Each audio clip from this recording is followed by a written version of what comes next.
Job calendar ఏది అంటే ఆనాడు ప్రతిపక్షంలో మాటలు కోటలు దాటినాయి, నేడు అధికారంలోకి వచ్చినాక మీ చేతలు గడప దాటని పరిస్థితి. ఇది నిరుద్యోగ యువతి యువకులను మోసం చేయడం కాదా? ఎందుకు 6 నెలలైనా మీరు జాబ్ క్యాలెండర్ ఇవ్వలేదో ఇవాళ యువతి యువకులకు సమాధానం చెప్పాలని చెప్పి నేను డిమాండ్ చేస్తా ఉన్నా.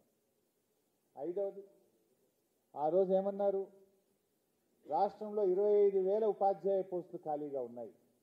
మేము అధికారంలోకి వస్తే మొదటి క్యాబినెట్లోనే మెగా డిఎస్సికి 25,000 ఉద్యోగాలతో నింపుతామని మాట ఇచ్చారు. ఏమైంది మీ మెగా డిఎస్సి? ఇవాళ ఎందుకు 11,000 ఉద్యోగాలకే పరిమితం చేశారు? ఆనాడు 25,000 ఖాళీలు ఉన్నాయని చెప్పిన మీరు ఇవాళ మెగా డిఎస్సిని 11,000కే ఎందుకు పరిమితం చేశారు?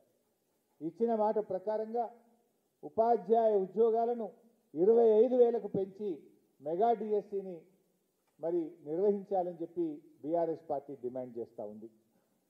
ఇవాళ ఈ రాష్ట్రంలోని నిరుద్యోగ యువతి యువకుల పక్షాన ఇవాళ ఈ రాష్ట్ర ప్రభుత్వం ముందు 5 డిమాండ్లు సూటిగా పెడతా ఉన్నాం. ఈ 5 డిమాండ్లు కూడా మీరు రాతపూర్వకంగా ఇచ్చిన హామీలు, మీరు నిరుద్యోగ యువతి యువకులకు మీ ఉపన్యాసాలలో ఇచ్చిన హామీలు, ఇవన్నీ కూడా మీరు ప్రజలకు ఇచ్చిన హామీలు అడుగుతున్నాం. మేము కొత్త డిమాండ్లు ఏం పెట్టడం లేదు. సో డిమాండ్ నెంబర్ 1, గ్రూప్ 1లో 1:100 చొప్పున మెయిన్స్ పరీక్షలకు పిల్లల్ని అనుమతించాలి.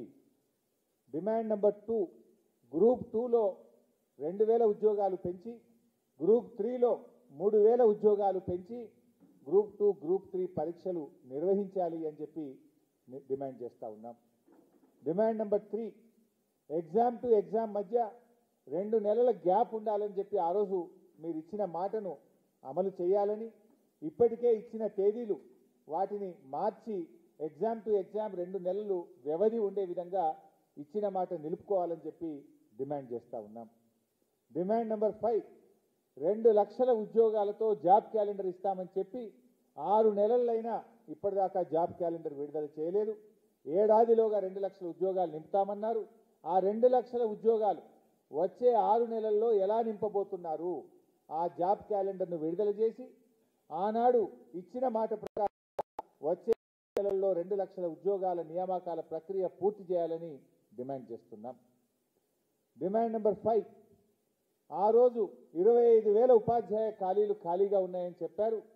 ఆ ఇచ్చిన మాట ప్రకారంగా 25,000 ఉపాధ్యాయ మరి డిఎస్సి నిర్వహించాలని చెప్పి మేము డిమాండ్ చేస్తూ ఉన్నాం. ఈ 5 డిమాండ్లు రాష్ట్రంలోని నిరుద్యోగ యువతి యువకుల పక్షాన మేము చేస్తూ ఉన్నాం. ఆ పిల్లలు చాలా బాధపడ్డారు.